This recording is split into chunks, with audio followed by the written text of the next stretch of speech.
Bienvenue dans le programme Reload.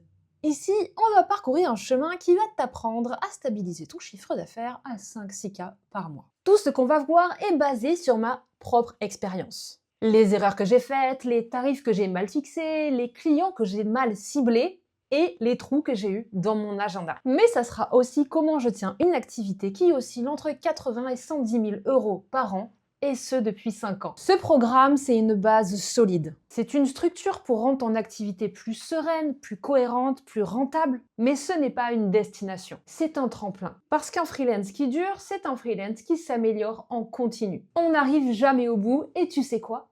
C'est une super nouvelle. Parce que ça veut dire qu'il y a toujours une marge de progression. Le monde professionnel évolue vite. Les outils changent, les attentes des clients changent et le marché bouge. Mais ce que tu vas construire ici va te permettre de naviguer sans te perdre, et ce, peu importe ce qui change autour de toi. Maintenant, il y a un principe sur lequel repose tout le programme. L'alignement entre ton offre, entre tes prix, ta cible, ta posture et ta prospection. Quand ces 5 éléments sont alignés, tout roule. Les clients arrivent, tu signes, on est serein. Malheureusement, il suffit de un maillon faible dans cette chaîne pour que ce soit le patatras. C'est un peu comme dans un circuit électrique. Il suffit qu'il y ait un petit court-circuit pour que l'ampoule ne s'allume pas. Ceci étant dit, laisse-moi quelques secondes de plus pour te parler de la communauté. En rejoignant le programme, tu rejoins aussi le Reload Club. C'est un groupe WhatsApp où se retrouvent tous les membres de la communauté. C'est l'endroit où tu peux poser tes questions au fil des modules, partager ce que tu mets en place et obtenir des retours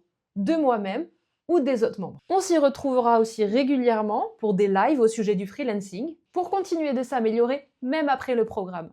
Avant qu'on entre dans le vif du sujet, je veux que tu aies une vision d'ensemble. Le programme Reload, ce sera 8 modules. On commencera par déconstruire, parce qu'on ne peut pas résoudre un problème qu'on ne comprend pas. Ensuite, on clarifiera ton positionnement, parce qu'on ne peut pas vendre correctement ce qu'on ne sait pas bien définir. Puis, on construira une offre. On arrêtera de vendre des heures, mais plutôt un résultat avec des prix qu'on apprendra à tenir. Ensuite, on travaillera quelques notions de vente pour ne pas flancher à la première objection.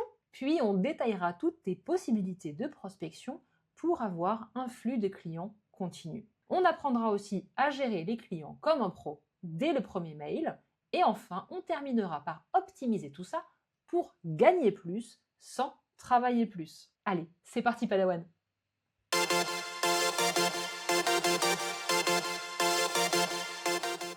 Avant de construire quoi que ce soit, il faut regarder ce qui ne fonctionne pas. C'est l'objet de ce premier module. Donc on commencera par poser le diagnostic. Tu bosses, tu livres et pourtant, il y a quelque chose qui coince. Ensuite, on décortiquera le mode « je prends ce qui passe », puis on parlera de tes croyances limitantes qui sabotent ta progression sans même que tu t'en rendes compte. Ensuite, on ira faire un check à ton super copain, le syndrome de l'imposteur, et on terminera par 2 changements de posture fondamentaux. Comprendre d'abord que tu es un partenaire et ensuite voir que l'IA, c'est un levier de croissance, pas une menace. Ce module ne contient pas encore de solutions concrètes, et c'est normal. Parce qu'on ne peut pas construire une maison sur des fondations qui sont fissurées. D'abord on déconstruit, ensuite on reconstruit.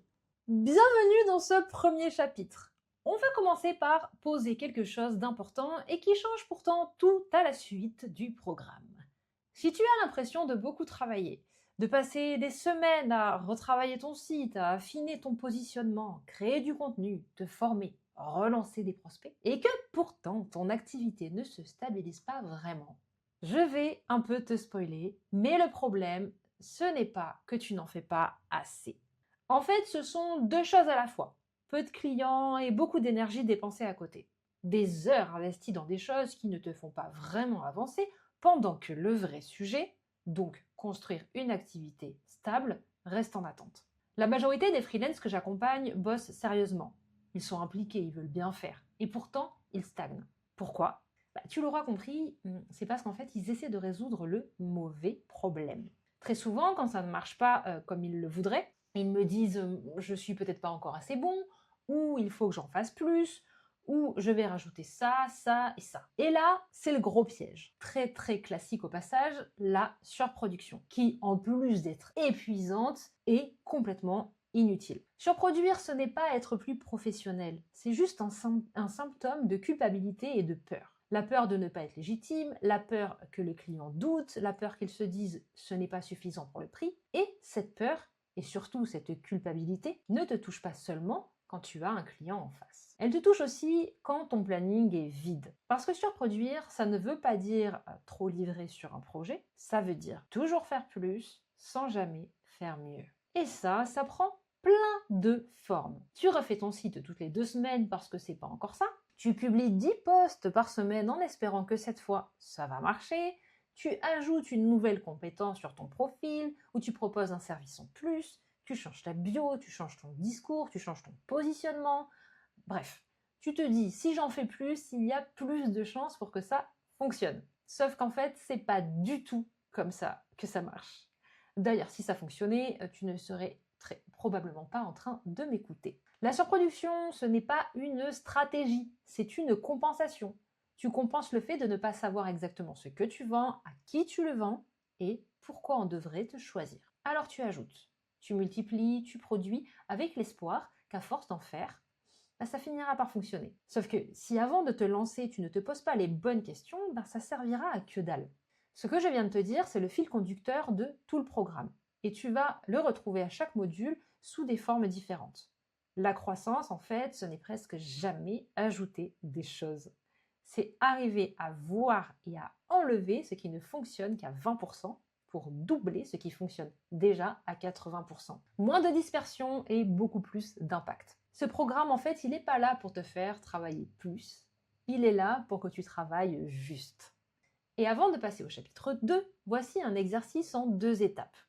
L'étape 1, c'est faire un audit de toi-même. 8 questions sans te juger. D'abord, quel est ton CA moyen mensuel sur les 6 derniers mois? Ce que j'aimerais savoir aussi, c'est quelle est la régularité de tes entrées? Est-ce qu'elles sont prévisibles ou aléatoires?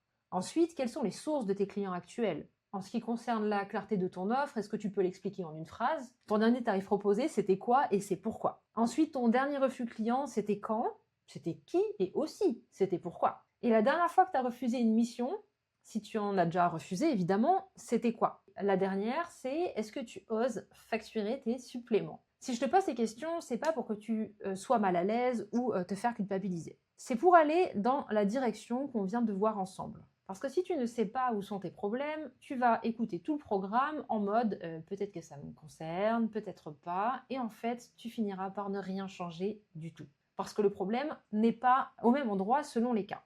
Si ton offre elle est déjà claire et que tu peux l'expliquer en une phrase, c'est peut-être pas le même chantier que si tes revenus sont imprévisibles d'un mois à l'autre. Et même à l'intérieur de mes revenus sont irréguliers. Il peut y avoir plein de réalités différentes.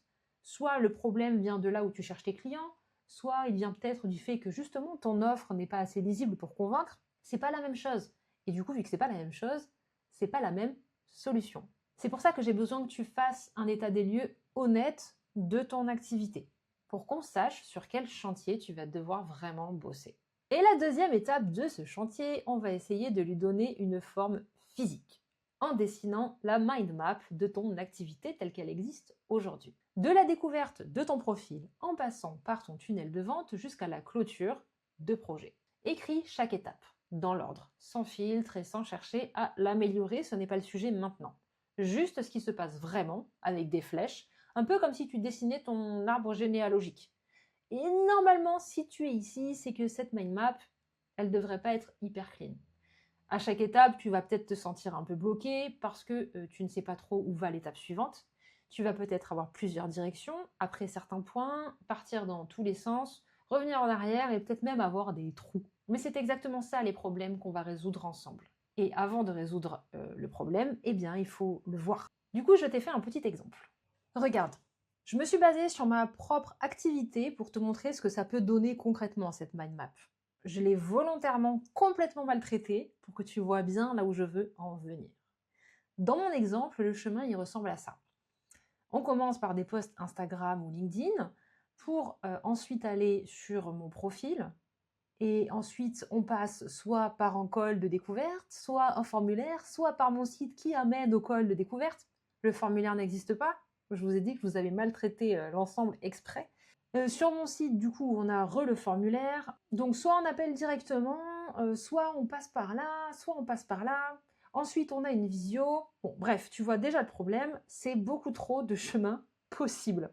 La solution, du coup, là, serait de simplifier avec un formulaire obligatoire, un col, et c'est tout.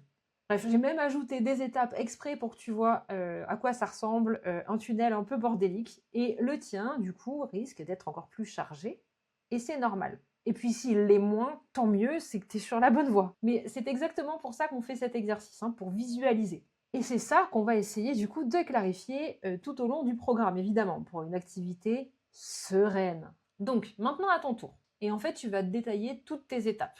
Je te propose aussi d'ajouter des couleurs. J'en ai mis quelques-unes pour te montrer. Je te propose d'avoir une couleur qui te permet de voir ce qui est potentiellement automatisable, templétable, processable, appelle ça comme tu veux. J'ai mis du vert pour tout ce qui concerne la partie client. Le noir, c'est de la couleur par défaut. Ici, potentiellement, c'est des choses, je l'ai mis au hasard, hein, mais vous pouvez mettre en violet les choses qui vous semblent améliorables. Comme ça, vous avez un peu une visu de l'ensemble de votre activité. Forcez-vous à le faire, cet exercice, même si je pense qu'il est très inconfortable, mais je pense que si vous ne le faites pas, vous allez avancer dans le vide. Donc cette map, c'est une photo de ton activité à l'instant T. On ne la retouche pas maintenant, on la garde, parce qu'en fait, on va revenir dessus au module 8 pour mesurer tout ce qui aura changé. Allez, je vous attends dans le chapitre 2, à tout de suite.